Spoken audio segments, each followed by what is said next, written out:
Hello, I'm Avery or Hazel or Kylie. You can just pick one, I don't care. Hello, I am Lily.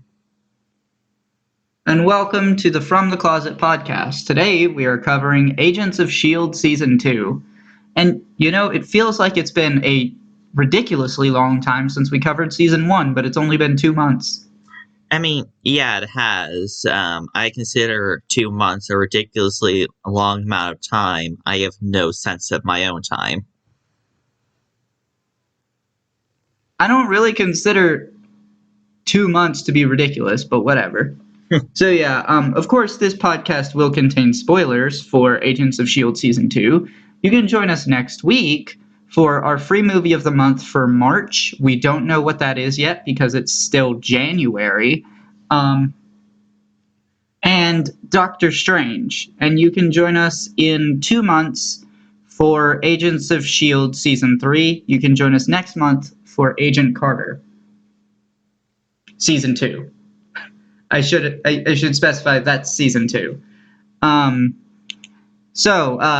If you want to avoid spoilers, there will be a link in the description below to Just Watch, which will have every single place that you can rent, purchase, or stream Agents of S.H.I.E.L.D. If you live in the US or Canada, it's on Disney Plus. Ooh, how fun. Let's see. But anyway, our Just Watch link is to the US version of the site. However, if you use the Just Watch app, it will automatically redirect you to your country's page. And if you use the website, you can change the country from the website page. Also in the description is a link to our Patreon, where you can vote on future episodes of this show or get access to episodes of this show early, as well as early access to episodes of our sister show, Off the Shelf, which is about books. That podcast is exclusive to YouTube and Patreon. Also in the description is a link to Anchor.fm, which itself contains links to every single platform that this podcast is on, as well as links to our Instagram and Twitter, where you can be notified when we release a new episode. With that being said, get out of here if you'd like to avoid spoilers, because we are going to start talking about the show now. Oh, are we? Cool, I love this. I love this part. Ah, yes, I love the part of the podcast where we actually do the thing that the episode title says that we are going to do. I never like these big reveals YouTubers like to do when what they're doing is literally in the title. It just makes no sense. I don't know. But, I mean, okay, so Agents of S.H.I.E.L.D., regardless. I don't want to be the type of creator who puts down other creators. It's just whatever. I don't like that, but yeah. So, Agents of S.H.I.E.L.D. Season 2, it starts off really, really good, I would say. Would you agree with that? I would say that. Though I definitely would say that's pretty rocky start. Like I don't really feel like I knew where it wanted to go. Well, I don't think you're meant to. I mean, it's such a long, with a show like this where the season has this many hours of content poured into it. I don't think you're meant to get the general gist in like the first 4 or 5 episodes. I think it's more like I feel like they were approaching the end when it was only the beginning, you know? That didn't really feel. It didn't really feel like that to me. You know, I Because feel we like start off. I while I was watching, I definitely felt like a lot of this turning Sky into having magical powers like that almost seems like an end goal of itself. That's in the middle. That's not near. That's not anywhere near the beginning. I'm talking about the beginning here. Well, obviously, never mind. That's like halfway through the season. Actually, probably more than that. I mean, they did kind of stall out the beginning.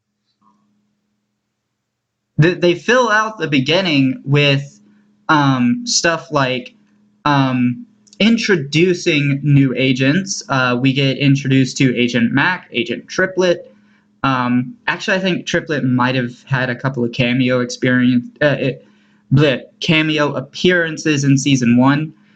We get introduced to Agent Bobby Morse, who's actually a sleeper agent inside S.H.I.E.L.D. and a sleeper agent for S.H.I.E.L.D. inside Hydra, making her a double sleeper agent. Damn. Okay, I wanted to ask, what the fuck is a sleeper agent? I thought that was pretty self-explanatory. An agent hidden in another organization. I just call that a double agent.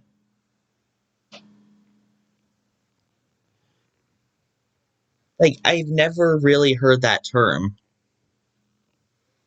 Well, it's everywhere. But anyway, regardless, so they fill their time with that. They explore things that happened with Fitz after the events of season 1, and how he's having to adapt to new changes, particularly being deprived of oxygen for a while. These new And agents were very interesting.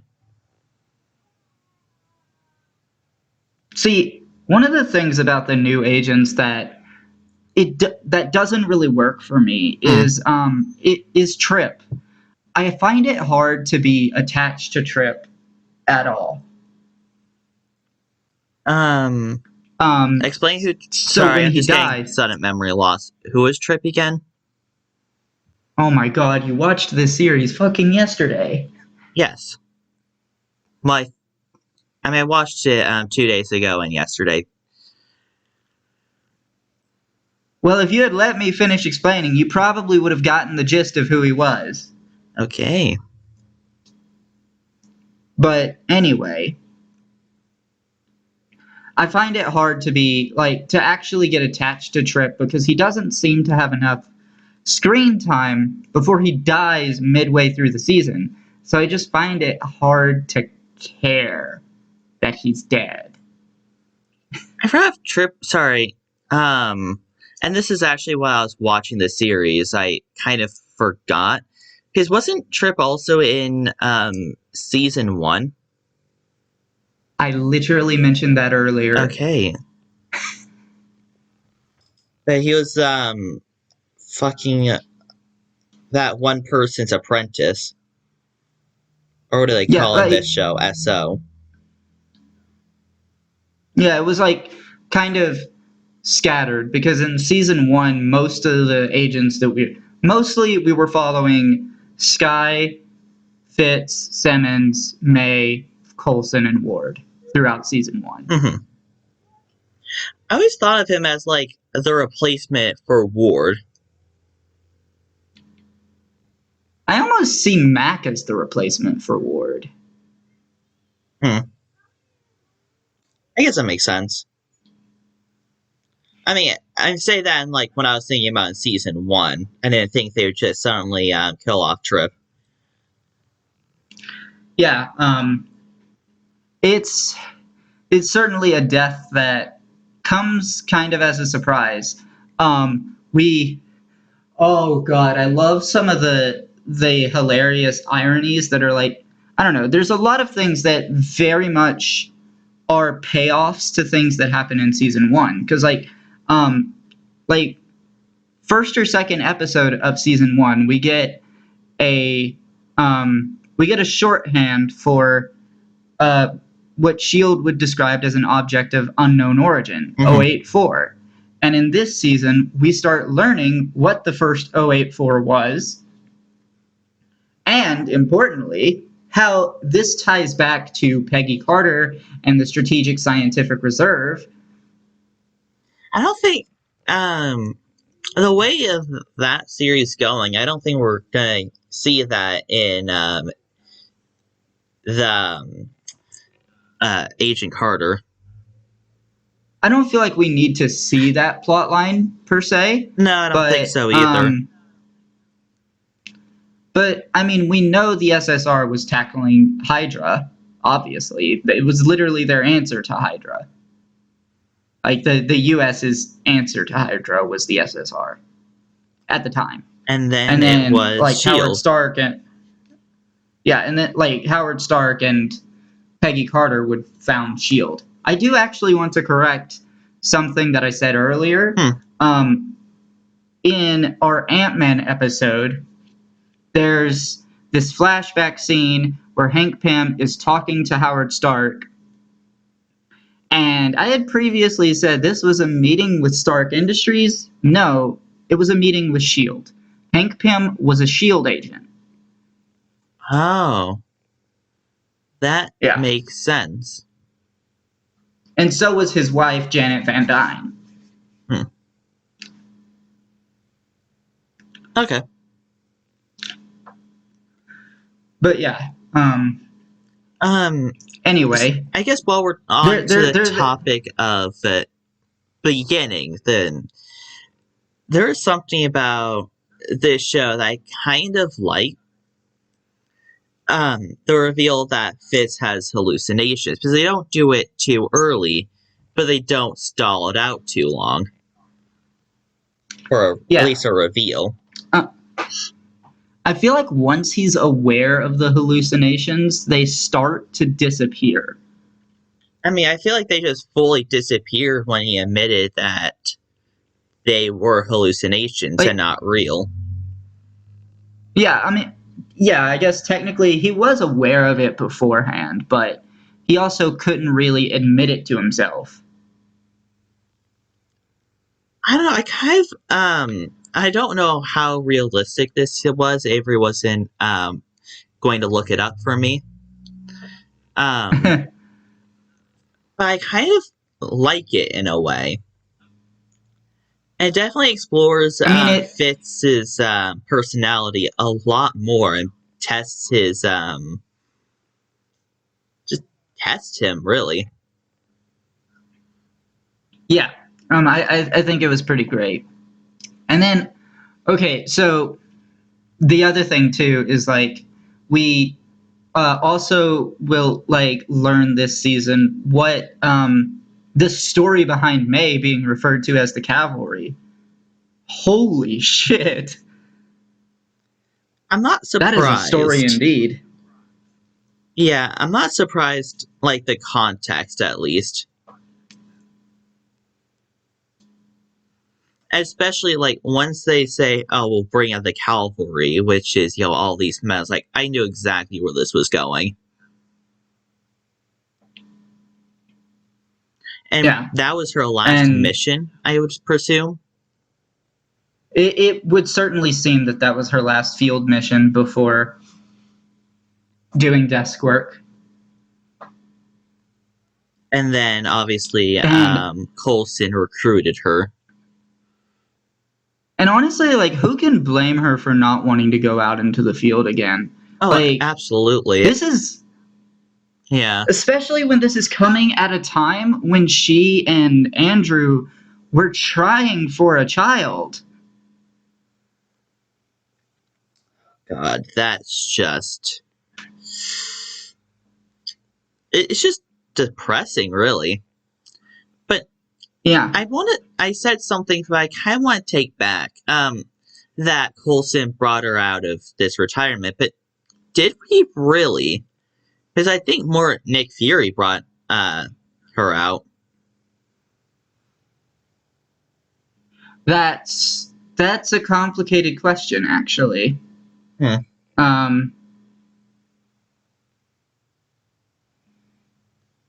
It's certainly an interesting idea to explore. But, you know, I do want to talk about some other payoffs. Okay. Because, like, season 1 built up... season 1 was building up to, like, some kind of reveal of Skye's family, and we didn't get that in season 1. We got it here. And her family is all kinds of messed up. Very. Yeah. Avery, you asked me how I felt about Skye's father after the reveal. And I don't actually think the reveal is what made me like him more. I think it's around that time he actually started talking a bit more straight, a bit clearer, less like Yeah, and part of that was due to the fact that he didn't have his variant of the super soldier serum running through his blood, which that's a whole complicated mess in and of itself, because his variant of the super soldier serum should have is killed unlike him. any other variant. Well, not only should have killed him, but also is unlike any other variant of the serum that we have ever seen or will ever see again, to my knowledge, because his is temporary. Interesting. I mean, I guess it makes sense because, I don't think he's that smart with mixing together a bunch of drugs. I almost think he made it temporary intentionally, actually. But no matter what the situation is, a lot of his actions can just be put up to he was drugged out of his mind. I feel like it's a combination of many, many different things. Like, for starters, Hydra stole his kid and his wife. His kid is sent off to who knows where, and his wife is cut to pieces, and what's left is thrown in a ditch. I'm just saying, I mean, it is clear that he just could not think straight, and I guess we found out a reason why. And now going back, thinking about all of his interactions, knowing that he was under a lot of influence just makes every scene with him makes a lot more sense. yeah, like under a lot of influence, both from like his variant of the super soldier serum and from his psychopathic wife. I was just going off of the drugs. I mean, you also have to remember he was married to someone who literally went insane. I mean, a lot of people are married to people who have literally gone insane. They're called Karens. Just this Karen had needs blood sacrifices, so I guess that's one difference. No. I mean, I actually think that Jiaying is clinically psychopathic. Like, this isn't some kind of situation like with Karens, who are typically narcissistic, not psychopathic. This is a whole different beast. I mean, I'm And also like thinking and on about top of having his condition as well. I mean, he gets angered very easily. A drop of a dime, and he's probably ready to rip someone's throat out. yeah, but at the same time, he mentions that this is a side effect of his variant of the super soldier serum. I'm wondering who made it. Like, did he make it? Or did his wife? It sounds like he did. No, it sounds like he did, because like he's the doctor. That is true. Yeah. God, I'm just wondering how his life would have ended up without any of this. Yeah, I mean, if it hadn't been for Hydra, things could have gone down very differently. I was just thinking about without his wife, or just without mixing his life with superpowers at all. Yeah, well, none of this would have, like, if you take the root back, like if you take it all the way back to the source of all these things happening, He went to China. Was Hydra. The source of all these things happening was Hydra. Yeah. Blame Hydra, why don't you? It's the source of all of our problems. If there's anyone who can be blamed, it's Hydra. I don't think he's, at blame for volunteering for Doctors Without Borders. Hydra is the moving force in the MCU.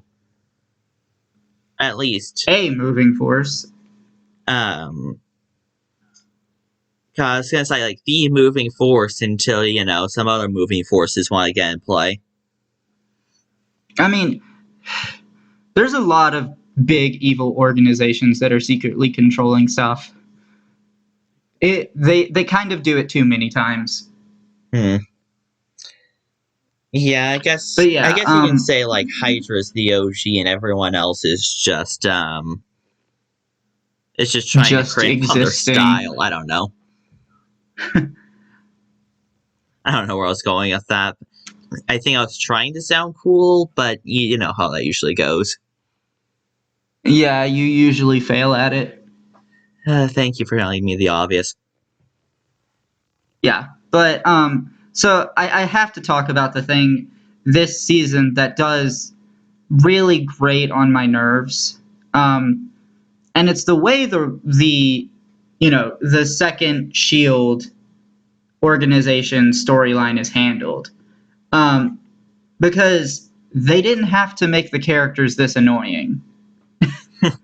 They really didn't have to. And it actually would have been a lot better if they didn't. I think I have a complete opposite view from you, and yet we still end up at the same point. Because I like it when they're annoying. However, the ending is really what just gets me, is where, you know, let's just all, go into the field and sing happy thoughts like none of these problems ever existed, Well, see, it's almost like at a certain point, and I can't really pinpoint exactly when this is, but there is a sudden shift where they stop arguing over who is the real Shield and start being like, okay, the real argument is, can we actually trust Coulson? And I feel like if they had made it just this argument the entire season instead of arguing over who is the real Shield, I wouldn't have a problem. Honestly, I mean, I think I've always wanted to have like this storyline of, this one group saying that they're right, they're the real people, and this other group saying like, no, we are the real people. It's like religion, but Or government like organizations. more like toddlers arguing over who is the favorite child. Religion. That's how I see religion. Not quite. No, I wouldn't say that that's the case at all, really, because, I mean, at least my experience with religion, most religious people tend to just kind of ignore the existence of other religions entirely. Hmm, fair enough.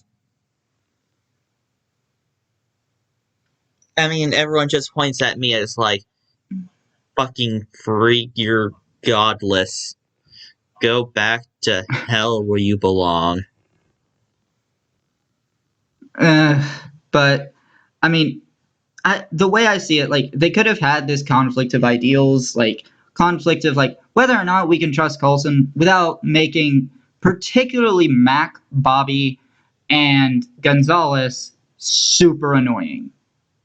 I prefer Gonzalez annoying. So, the other two, I was really disappointed at. Yeah. Okay, I was starting to like It Bobby too, actually. Yeah, I feel like Mac very much redeems himself at the end of the season, and I also think the moment when he's about to like the moment where he quits, but then doesn't actually end up leaving before rejoining. Um, like I think that moment is well done, and he actually communicates better in this scene than he does like in the arguments about which shield is real um throughout the entire plot line. I'll be honest, I instantly loved Bobby right when she was in Hydra just beating up everyone. Yeah, that was great. And then, like, at the end of the show, not the end of the show, the end of the season, when Ward has her kidnapped and, like, strapped to a chair with a gun, with, like, some elaborate trap that would shoot anyone who walked through the door to save her. God, that. And she takes the bullet. Yeah. For some reason, I thought I remembered her either dying there or getting brain damage, but apparently it shot her in the shoulder, so I don't know what I'm remembering. Though it did come out of the chest. Definitely not anywhere near the brain, but, you know. And of course, Yeah, they're taking some time off as well. it's more implied that that she might be taking some time off. Mm-hmm. Of course, she's not going to be in the field because she still needs to recover. Yeah. So we have her taking a bit of time off, or wanting to at least. Agent May wanting to take time off. Simmons being sucked into a demonic realm, probably. We'll find out. And, I mean, I do know where she goes. And fucking Sky being grounded because her name is now Daisy. Yeah, Daisy Johnson. And I think I think primarily because of, like, how her father manages to redeem himself, she does choose to take the name Daisy Johnson going forward. He does redeem himself, though. It's interesting now his character has his mind erased. Yeah. I did not remember that happening. And very interesting to see how his character is going forward. If that even is a possibility. Yeah, like, if we even see him again, because that's a real question. I'm actually very curious if Daisy will shows up in Humans, but I mean, we're obviously a long way off from that. I'll be honest, I just like the name Sky more. Though it is a bit too similar to Skype. So another thing too, so this season has, from what I understand, the only other time that Sif appears in Agents of S.H.I.E.L.D. Interesting. And yeah, we established in our Agents of S.H.I.E.L.D. season 1 episode that we didn't really like the episode she appeared in that season. I really like the episode in this season because it's not just a quick it's not just a one-off episode, like, it's not a side story. It actually very heavily ties into the plot that this season is trying to tell. Well, that's true. It also hurt my fucking brain. Why is that? I'm trying to keep a handle on everything that's happening. Well, it's not like there was a lot happening. One of the it's basically a reveal of, like, where did these diviners come from? And Sif is trying to track down the person who came to Earth to investigate the fact that this diviner was even being used. I'm a bit interested and a little weirded out that, well, first of all, they can track when these diviners are being used. I'm gonna guess that they can't track when, what was it? These crystals are being used. I don't think so, because Jia-Ying specifically mentioned that they grew those crystals themselves.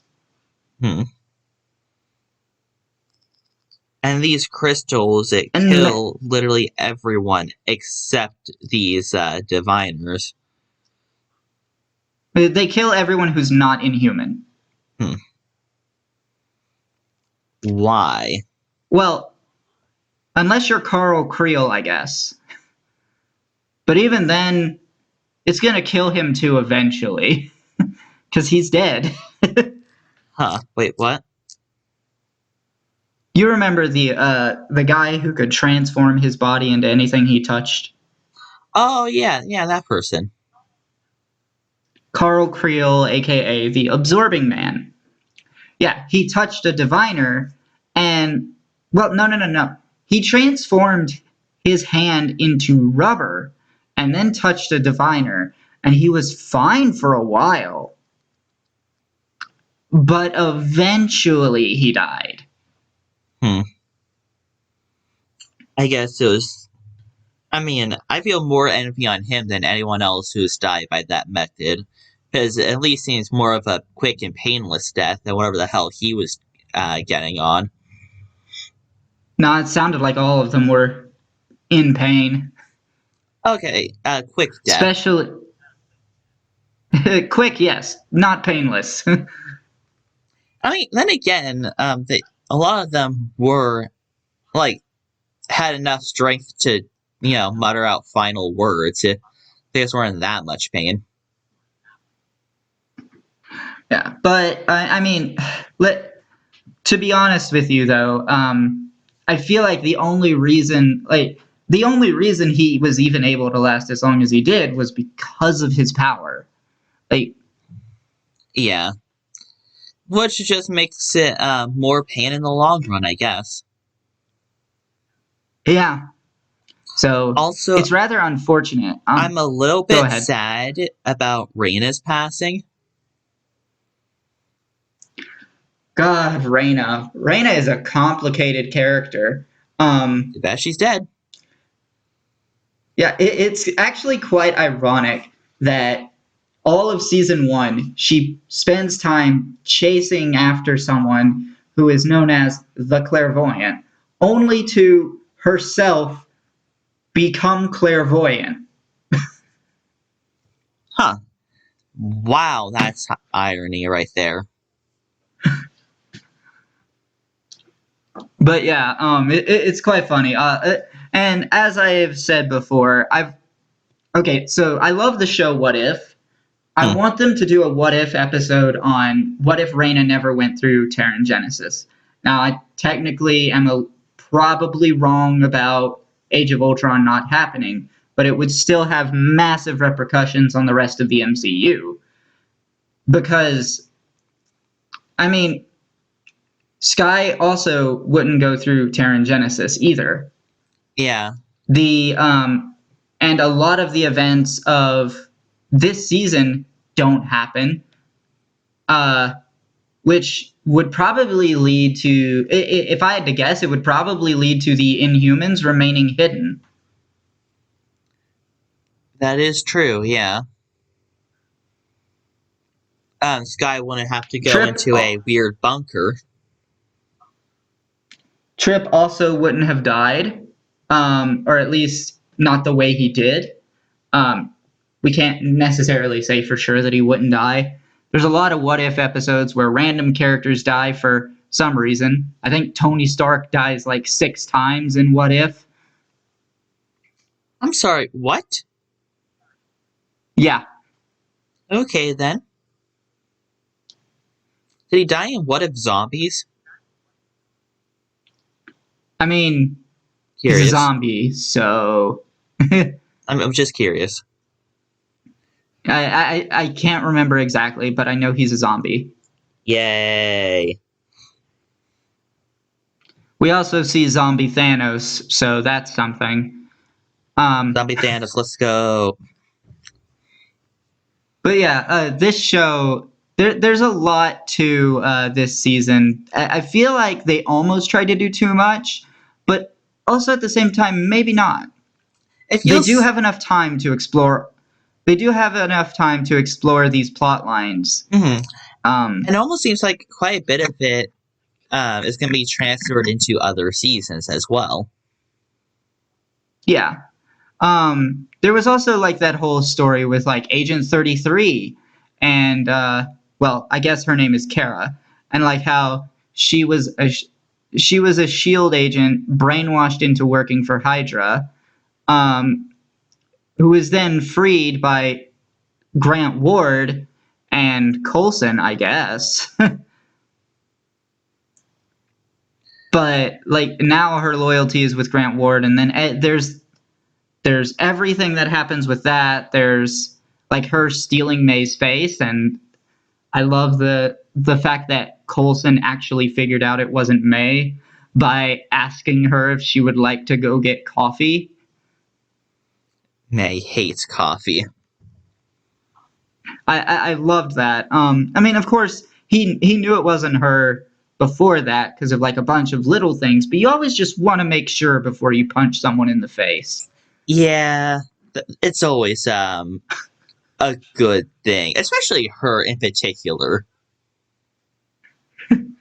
Yeah.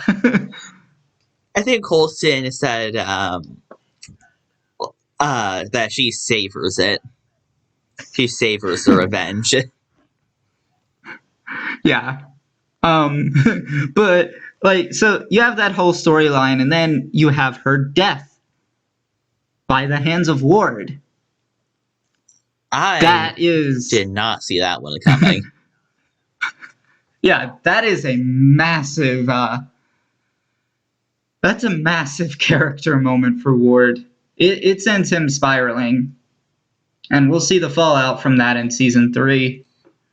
And I'm gonna Because guess like, that season 3 proves that maybe Simmons should have killed Ward.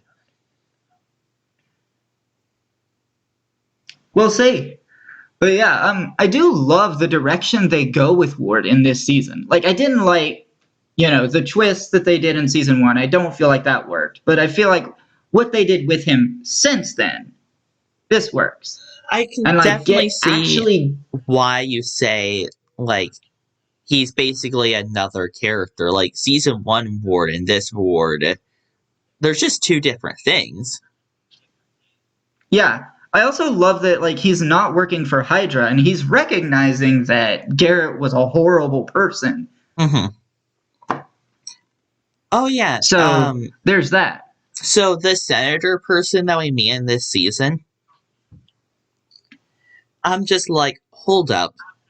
No, he couldn't.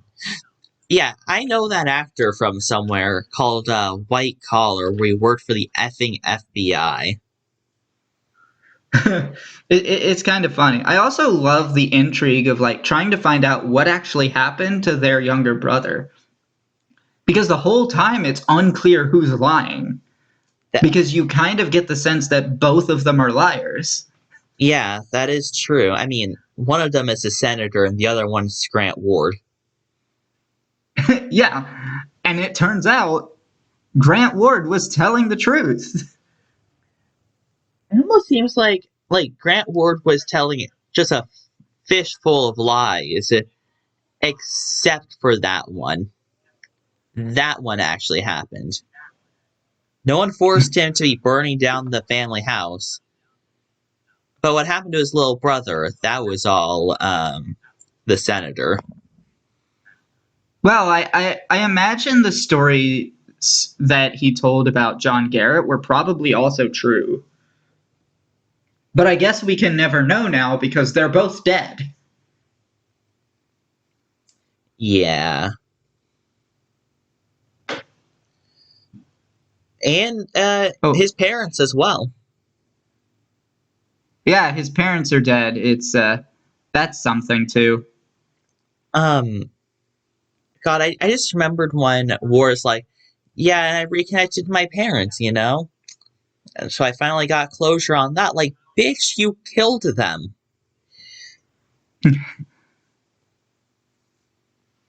Yeah, Ward is a messed up character, but I feel like everything in that scene with him, his brother, and his parents, like, it's just like, who's in the wrong? Literally everyone. Yeah, everyone sucks here. But if anyone's the most in the wrong, it's the parents. I mean, I was gonna say Agent Ward for what he does in his future, but I mean, in his No, past, I he say the was parents misguided. because, yeah, like, I say the parents are the most in the wrong here because it's their fault the kids ended up that way. Or were, well, no, it's their fault the kids were even set on that path in the first place. Yeah. Hell, this entire thing wouldn't happen if Grant Ward was not in that prison.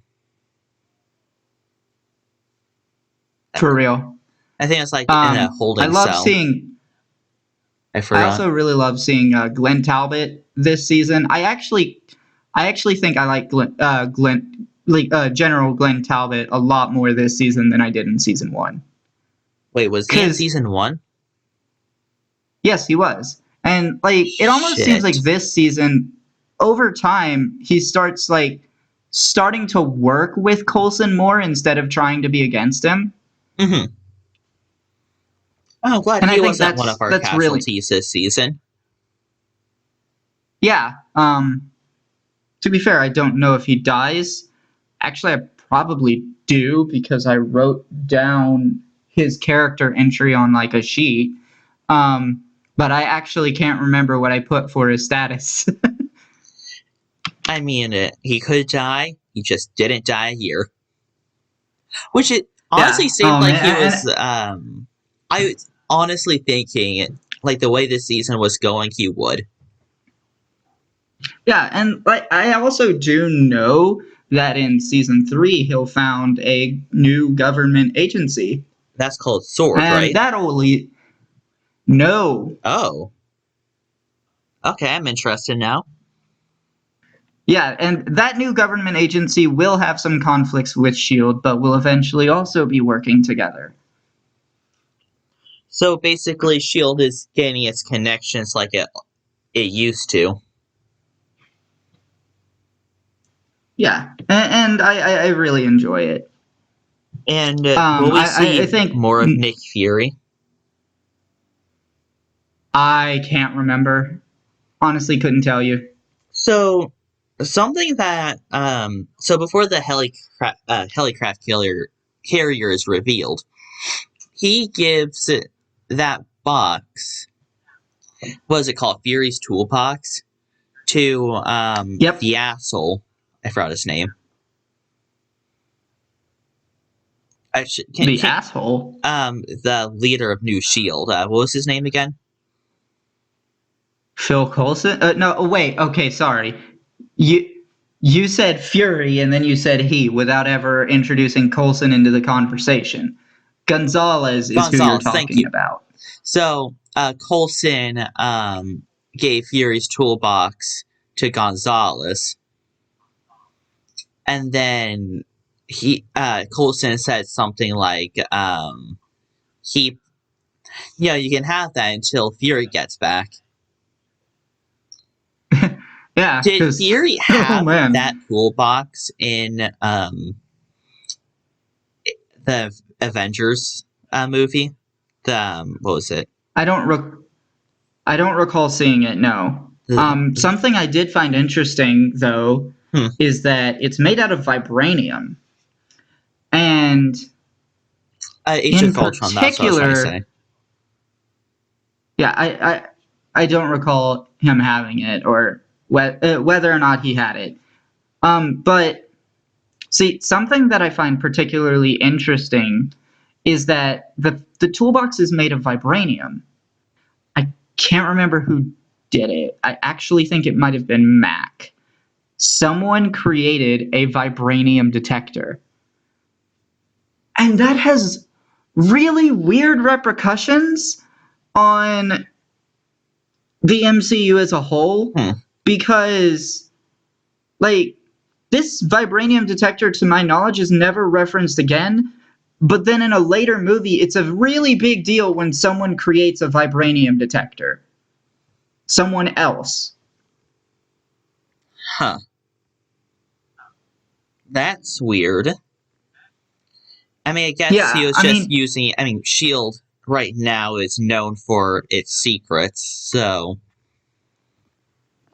I get. yeah, and like he works for two shields at this point in time, so I can understand why he hasn't enlightened any one of his discoveries. yeah, I mean that makes sense. And also at this time, um, it might be slight spoilers, but I'm just gonna say it anyway. Also at this time, people still don't really know much about Wakanda. They don't know that Wakanda has a massive amount of vibranium, and they still see Wakanda as a third world country. So there's that. Interesting. Very interesting. Yeah, Um. very. So about Age of Ultron, because I don't know if Fury had his toolbox, but I do know if he had his toolbox, I know exactly the scene he would have used it. And now I'm itching to go like rewatch the episode, the movie. I just love the tie-in, how like revealing how Fury actually got the helicarrier in the first place, because like it just makes no sense without Agents of S.H.I.E.L.D. really, because S.H.I.E.L.D. had 3 helicarriers total, because these things were very expensive to build, Mhm. like both in time and money. They are very, very expensive. And they had 3 of them at the time of Captain America the Winter Soldier, and they were all destroyed. I love property damage.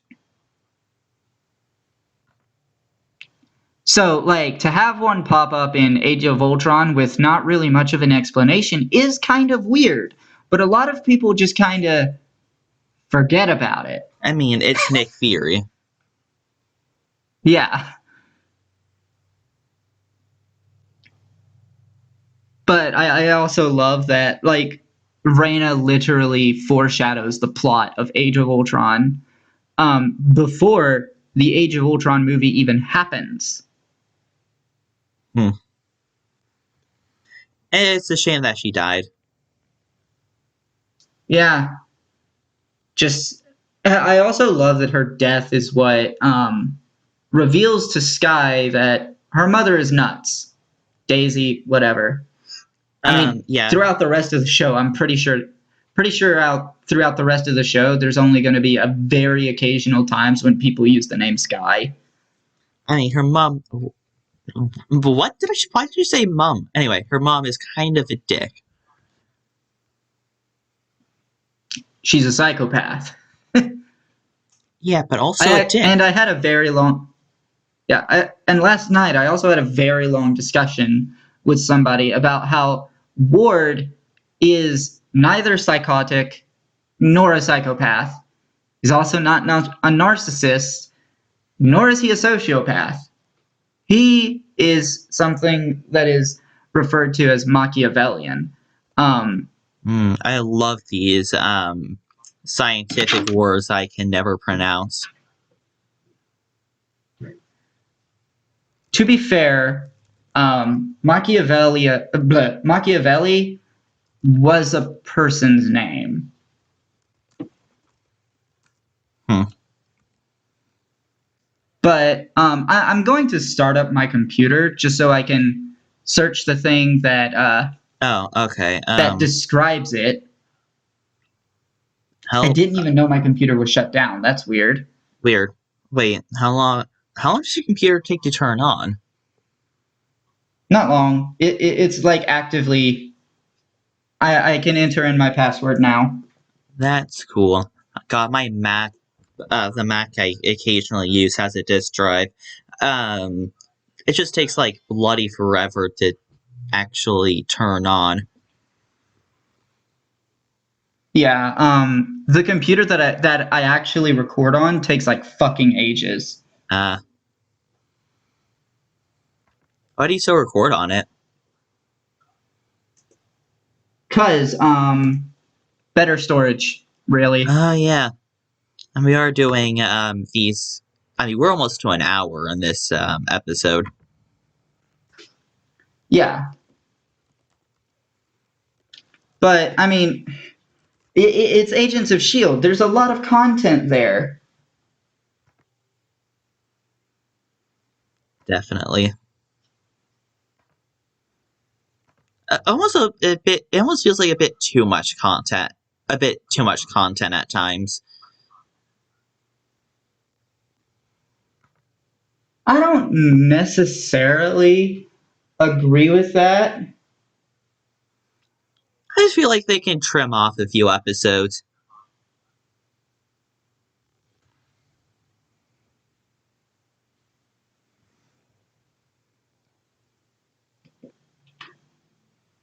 Especially in season 1. Season 2 was pretty okay, but I'll admit. I should maybe cut off some of the silence, but I mean, I'm just okay. really interested in hearing more about this. Yeah, I'm trying to find the actual breakdown. Okay, Machiavellianism is a personality trait that denotes cunningness, the ability to be manipulative, and the drive to use whatever means necessary to gain power. Hmm. Does that not describe Ward to a T? Definitely. Though it almost seems like there's some other things with him as well. Like 500 things. Well, I mean, at least some of it probably has to do with trauma from his abuse as a child, both from his parents and from his brother and from John Garrett. What is it? We are our own demons. Hmm. But yeah, I don't really think I have much more to say. Do you? No, really. It almost seems like we covered this entire season to a T. Yeah. So Though bottom there line, is something I haven't most of the talked season's about. good. Yeah. Sorry. Go ahead then. Because I just remembered I talked to it to you privately, but I actually want to talk to all of our dear viewers because, how I feel about MCU as a whole. I honestly would say what we have covered in Agents of S.H.I.E.L.D., Agent Carter, I like more right now than what's in the MCU. The main line in the movies and junk. Yeah. There's just some thrill with the science coming from Fitz and Simmons, just the raw action of just action coming from Agent May, the leadership coming from God. Coulson. I just feel like it's all there, really. Yeah, and I also really just love Sky or Daisy, whatever you want to call her. I think she's such a strong character to have here because she's got so many different dimensions to her. She has the fact that she was recruited into Shield for being an incredibly skilled hacker, and then on top of this, developing her combat skills with Agent May. Well, actually, previously Agent Ward, and then Agent May. I like And how then there's Agent Ward notices how she was being trained by Agent May. yeah, that's something. And then also there's the element of how she doesn't know who her family is, and most of this season is kind of about discovering that. I feel like that's probably the main plot. One of the Obviously, we things still that have to deal she with said. Hydra. Sorry, one of the things that she said in season 1 is, like, not having a family, she goes through all these scenarios, so whatever the truth is can't possibly be worse than what she's imagined. I wonder if that would still hold true I don't after think I don't everything. think that still holds true. I think she even says that doesn't hold true anymore in this season.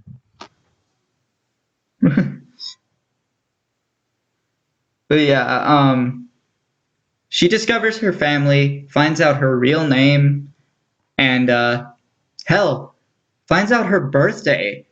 And like, I don't know if it got you the way it got me, but that emotional moment when she actually finds out how old she is.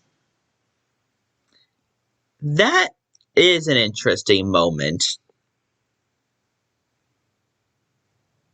She's a lot older than I thought she was. Or I wouldn't say a lot older, but a little bit older. I mean, she's older than me. Yeah. It was a no-brainer she was older than me, but Yeah, because you're like 5. no, you're like 5. If I'm like 5, that makes you probably not even a fetus. It makes me non-existent. I wish to be But yeah, non-existent. I love like the multiple dimensions to her character. I almost feel like we need to explore the backstory of certain other characters, and I know we do kind of explore May a bit more in season 3, I want but the like I want to backstory of see Fitz more and of like Simmons. I was about to say that. Like I was saying that like I want to explore more of like Fitz and Simmons' backstory. Coulson, I'm very interested in because like we know he had a girlfriend before his death in the Avengers, and he never got the chance to see her again. I And would it's kind of depressing. actually It's kind of depressing too, I would love to see because like Fitz and Simmons college days, or I guess training of S.H.I.E.L.D. days. I mean, it's basically I a love that there college. were I love that Mac and I think it was Hunter had a bet going between the two of them over whether or not Sky attended Shield Academy. That was funny. But yeah, so back to Coulson. It is kind of depressing that like he never got to see his girlfriend again because of what Loki did. And like going back and looking at the Avengers, like rewatching that movie, you notice other things. You notice Pepper and Tony talking to Coulson about her, and like Tony literally promises Coulson that after this is all over, he will like actually fly her out to Portland because that's where she lives, so that he can go see her, and like then he dies. Wait, which Portland?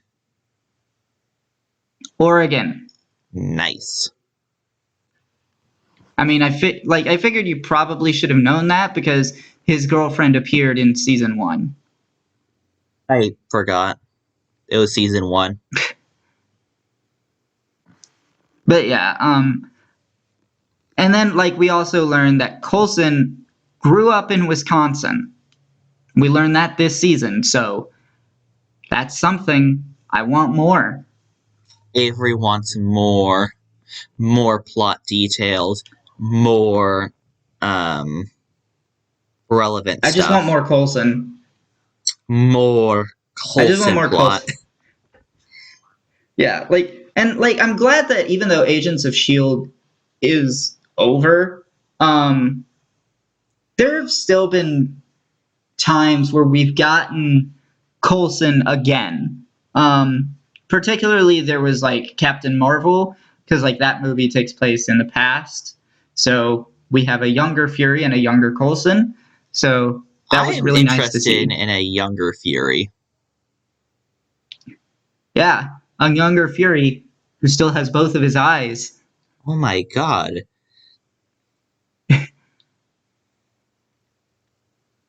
So, we were about to end it before we talked about everything else in this show. Yeah, so I guess we can probably just end it now. So what are your thoughts here?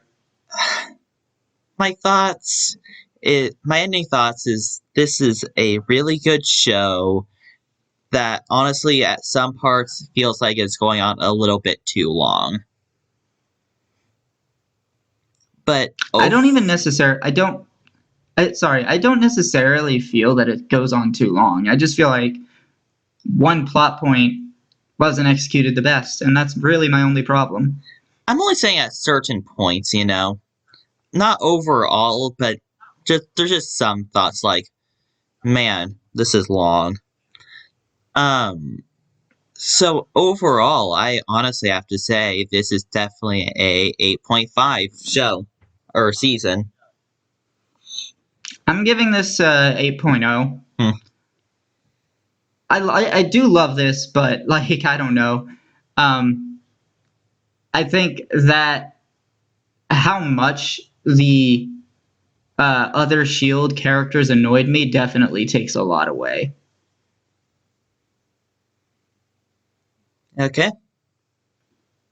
But yeah, that's everything. So join us next week for our free movie of the month for March, Doctor Strange. Well, our free movie of the month isn't Doctor Strange. It's like we're doing that movie and Doctor Strange, whatever that movie ends up being. Okay. We'll have to see. And you can join us next month for Agent Carter Season 2, and in 2 months for Agents of S.H.I.E.L.D. Season 3. But with all that being said, I've been Avery, that's been Lily, and we will be seeing you.